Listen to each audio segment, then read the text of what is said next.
ahead and tell me about how the shoe trophy came about, even though I know it by heart. Okay, well, back in the dark ages, in the 50s, when I came to Muncy, I came to Muncy January 55.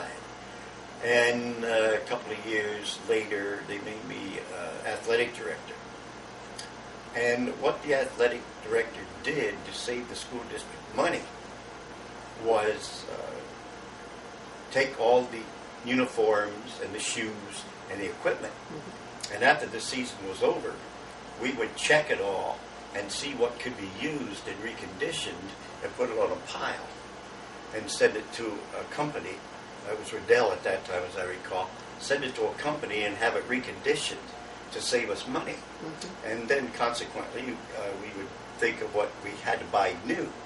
And we usually go to Harder's because there's a Williamsport firm and we like to give them local business money. And I had a pile of football shoes in the gymnasium this one day, and George Sowers, who was the phys ed teacher, came in, and I was sorting these shoes, and he said, "Hey, Dick." I said, "Yeah, George."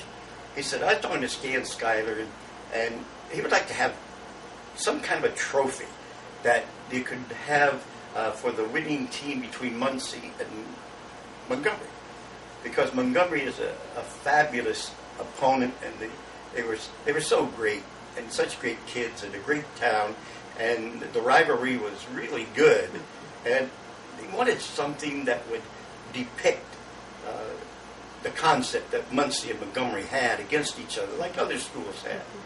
I said, "Oh, that's great." I said, "How about taking one of these shoes?" Teasing Sowers, of course, chucking him a shoe that wasn't in very good shape. I said, "I have a shoe, the old shoe trophy or something, you name it." And Sowers said, "You know something?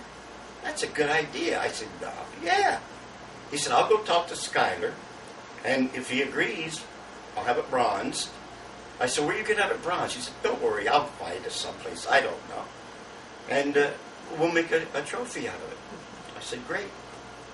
Subsequently, it happened. But it was because of Schuyler and Sowers who had this come about.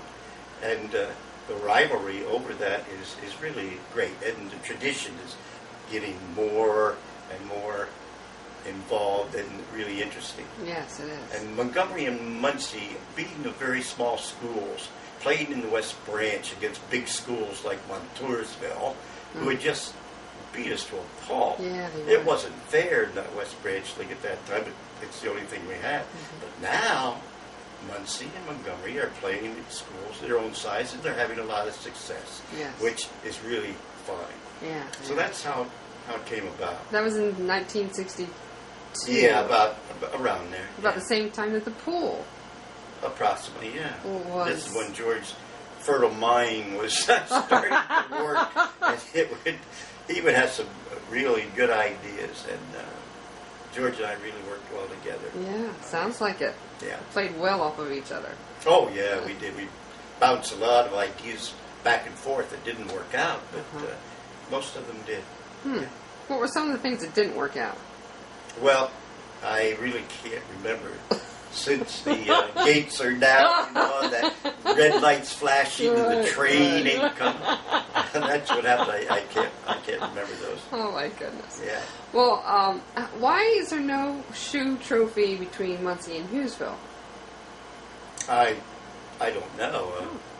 It's something special just for Montgomery. It is. And Muncy. Schuyler, the only other tradition that he wanted to make sure he won in football was Warrior Run. Is that right? If he beat Warrior Run, Stan Schuyler was a happy guy. Is that right? Yeah. He was a happy guy. But still, his heart between Muncy and Montgomery being small schools was first. That's interesting. Uh-huh.